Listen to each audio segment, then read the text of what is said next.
ربنا ظلمنا انفسنا، جو آدم علیہ السلام کی دعا ہے، پروردگارہ ہم اپنا نقصان کر بیٹھے ہیں، اپنا نقصان۔ سورہ کہف میں یہ لفظ آیا ہے، جس کے باغ تھے اور وہ باغوں کو دیکھتا تھا تو پروردگار نے فرمایا اس کے باغوں میں ایسا پھل آتا تھا لم تظلم منہ شیئا، اس میں کوئی کمی نہیں تھی۔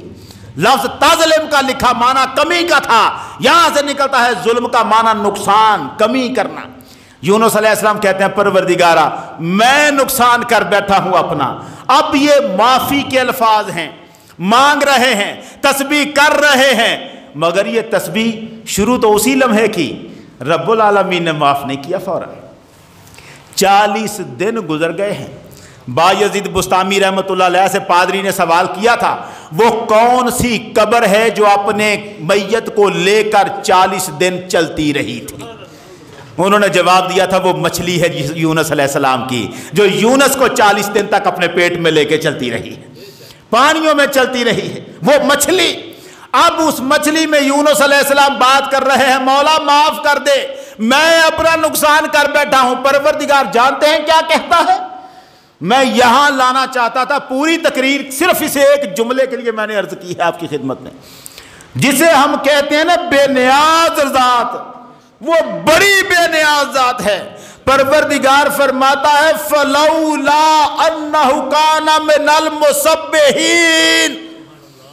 یونس علیہ السلام جو تسبیح کر رہے ہیں، رب کہتا ہے اگر وہ ہماری تسبیح کرنے والا نہ ہوتا لَلَبِثَ فِي بَطْنِهِ إِلَى یوم یبعثون، قیامت تک اسے مچھلی کے پیٹ میں سے نکال کوئی نہیں سکتا۔ نعرہ تکبیر، نعرہ رسالت، شان انبیاء، تاجدار ختم نبوت۔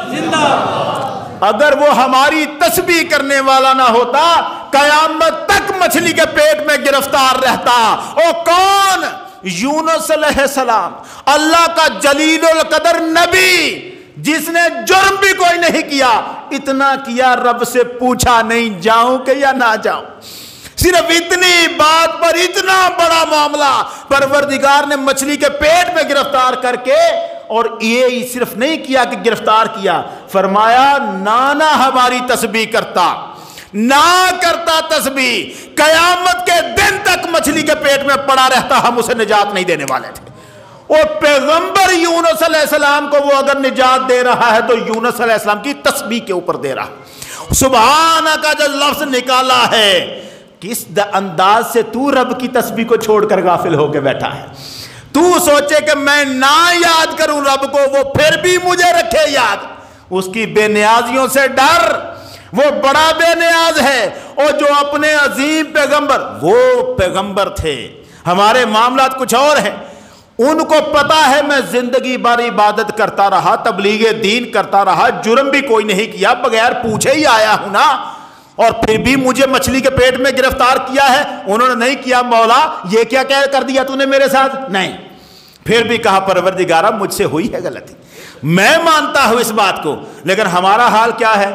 فجر کی نماز پڑھی، اچھا اب بیٹھے ہیں دکان پر، آئے کوئی گاہک آئے، نہیں آیا، دوپہر تک نہیں آیا، شام تک نہیں آیا، اور ہمارا دل اب کیا ہے؟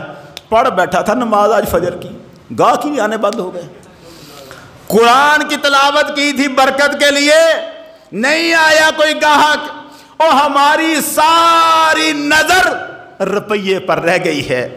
خدا جانتا ہے بھوک نے اتنے ڈیرے لگا رکھے ہیں نا پیٹ کے اندر، نظر ہی کچھ نہیں آ رہا۔ قرآن بھی پڑھا ہے تو اس لیے کہ پیسے آ جائیں، نماز بھی پڑھی ہے تو آ جائیں پیسے، نیکی کی، مگر آگے سے کوئی مشکل مصیبت آ گئی تو ہم نے سوچا لے بھائی وہ نیکی کا فائدہ، ادھر نیکی کرتے ہیں ادھر رگڑے جاتے ہیں، اس سے بہتر ہے بھائی ایسے ہی اچھے ہیں، روٹی تو کھا رہے ہیں۔ اور تو نہیں جانتا رب مچھلی کے پیٹ میں بھی گرفتار کرتا ہے نا تو عظمتیں اور بڑھا دیتا ہے۔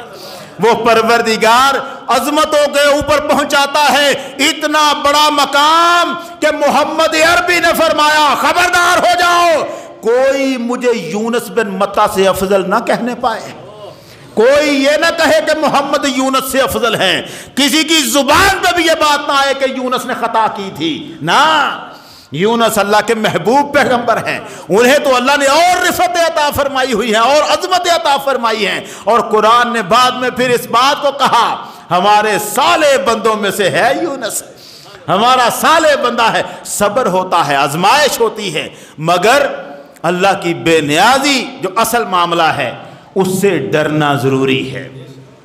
الایمان بین الجبر والقدر، مجبوری اور مختاری کے درمیان ایمان کھڑا ہے۔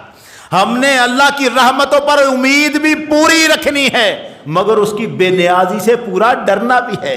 نہ ڈر ہو جائیں گے نا اگر، تو پھر ظلم پتہ ہی نہیں ہے کیا کیا کہاں کہاں سے آ جائیں۔ یہ یونس علیہ السلام کا جو معاملہ ہے، وہ جو تسبیح ہے نا جو آپ کی ہے، یہ تو ان کی تھی، حضور نے اس کو ساری امت کے لیے کر دیا۔ فرمایا کوئی مسلمان فَإِنَّهُ لَمْ يَدْعُ بِهَا رَجُلٌ مُسْلِمٌ فِي شَيْءٍ قَطْ إِلَّا اسْتَجَابَ اللَّهُ لَهُ، کوئی مسلمان کسی مصیبت میں پھنسا ہو، یونس کے ان کلموں سے تسبیح اللہ کی کرے، اللہ اس کو نجات عطا فرما دیتا ہے۔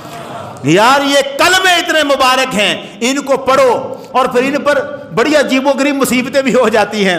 بڑی ہمارے ایک بہت بڑے عالم ہیں، پوری دنیا ان کو جانتی ہے، ٹی وی پہ بھی تقریریں کرتے ہیں، میں نام نہیں لیتا ان کا۔ وہ تقریر کرتے ہوئے کہہ رہے تھے یونس مچھلی کے پیٹ میں تھے، اللہ نے مچھلی کے پیٹ کو شیشہ بنا دیا، یونس مچھلی کے پیٹ کے اندر بیٹھے ہوئے سمندر کو دیکھ رہے تھے، سمندر کی سیر کر رہے تھے۔ یار ایسا نہیں ہوا، ایسے الزام نہ لگا، قرآن کے خلاف بات نہ کر۔ قرآن کہتا فَنَادَى فِي الظُّلُمَاتِ، یونس نے اندھیروں میں رب کو پکارا ہے، باہر روشنیاں کہاں تھی؟ اندھیروں میں رب کو پکارا ہے۔ یونس تو تاریکیوں میں اللہ نے رکھا تھا، تاریکی میں اندھیرے میں پھنسا کے رکھا تھا، اللہ نے گرفتار کر کے رکھا تھا، ہمیں بتانے کے لیے کہ اگر میں بے نیازی کا مظاہرہ کروں تو دیکھو کتنے محبوب بندے بھی میرے، ان کو بھی کہاں کہاں میں روک لیتا ہوں۔ تمہارے ساتھ تو بے نیازیاں کی ہی نہیں، کی نہیں، مگر ڈراتا ہے، یہی سمجھاتا ہے ہمیں کہ ڈر جاؤ، بے نیازی کے میری کے بارے میں بھی خیال رکھنا، رحمتوں پہ امید بھی پوری لگا کے رکھو، اور ساتھ بے نیازی میری سے بھی ڈرو، میں بے پرواہ ذات ہوں۔ یہی کہا میر علی شاہ صاحب نے، دل لگڑا بے پرواہ نال، جتھے دم مارن دی نئی مجال، صلی علیہ ذوالجلال۔ وہ بے پرواہ ذات ہے، اس کی بے پرواہیوں سے، بے نیازیوں سے ہمیں ہر دم ڈرتے رہنا چاہیے اور اسی کو پکارتے رہنا چاہیے۔ اللہ تعالی ہمیں یونس علیہ السلام کے تصدق میں پروردگار ہمیں بھی ایسی تسبیحات ہماری زبانوں پہ جاری رکھے جو اس کی رحمتوں کو ہماری طرف ہمیشہ مائل رکھیں اور ہم ہر غم سے نجات پاتے رہیں۔ وآخر دعوانا ان الحمد